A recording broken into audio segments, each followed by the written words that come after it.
The biggest security threat to the United States is the prospect of the nuclearization of Iran. Second? A accidental or not so accidental war between China and one or several of its neighbors.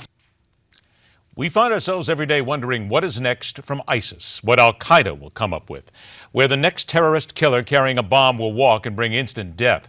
So many pinpoints on the globe that will have some type of direct effect on everyone one way or another. But while we're doing all this and watching so many different flashpoints, we had best never take our eyes off what would seemingly be a quiet place, because they are always plotting. Our guest is Director for China Strategy at the Hudson Institute, also author of The 100-Year Marathon, China's Secret Strategy to Replace America as the Global Superpower. Dr. Michael Pillsbury joins us today. Doctor, thank you so much for being here. Hi, thank you. We just heard a statement coming into this segment about an accidental war with China. Do you believe something like that might happen, and what might that entail? Well, an accidental war with China would be based on misperceptions, miscalculations on both sides. That's why what I advocate myself is trying to understand China's misperceptions of us and then reduce them. I think it's a pretty big challenge.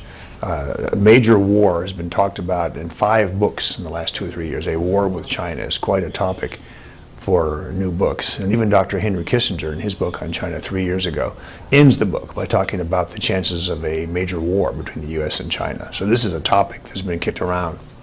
It would seem not to make a lot of sense to just the average person, because we hear so much about how China and the United States are in bed when it comes down to money, goods, services, China holding a tremendous amount of our debt. Why would they want to get involved in a war? But what are we overlooking when we, and not just the cultural differences, but what are we overlooking in looking at China as potentially looking to overtake us in ways that are more than just economic? Well, we're overlooking 2 things. One I call the rise of the hawks. This is a group of generals and some civilians who have taken a much harsher line toward America in the last 4 or 5 years. It really was unanticipated.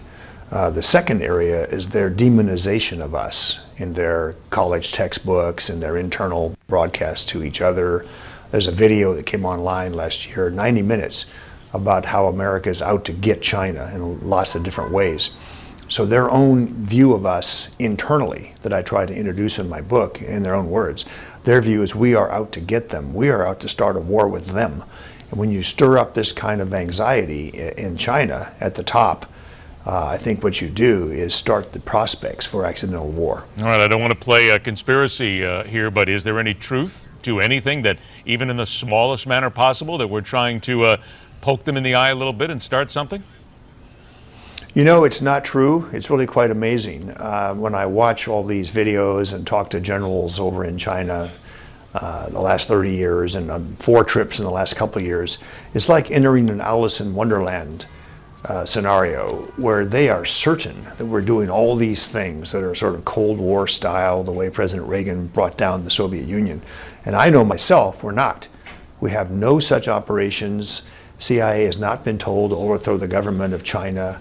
One of their allegations is the CIA is using free sex pornography videos to sort of subvert Chinese sexual purity, which they have quite a bit of, actually. This is completely false.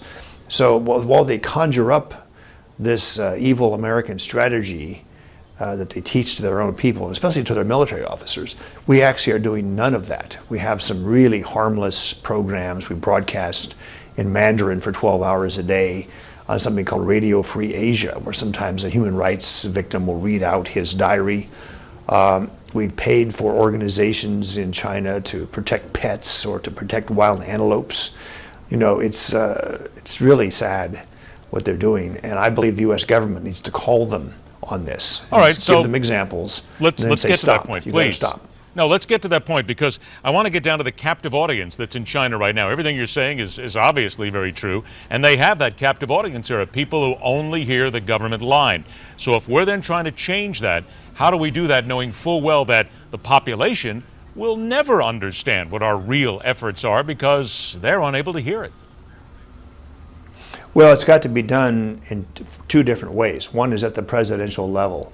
When the President of the United States complains about this sort of thing, that will have to be covered in China. If it's just at such a high White House sort of level But that would be supplemented in my recommendations in the book by something Hillary Clinton, of all people, started. She made a speech a few years ago, just alluding briefly to misperceptions and false characterizations of America. But nobody has really done the important thing, which is make a big list of the worst, most outrageous lies they tell the Chinese people. One of them is that Abraham Lincoln was the mastermind who first thought up the idea of containing China and blocking China's rise. I went back and looked at the Abraham Lincoln's foreign policy. It's nothing to do with China.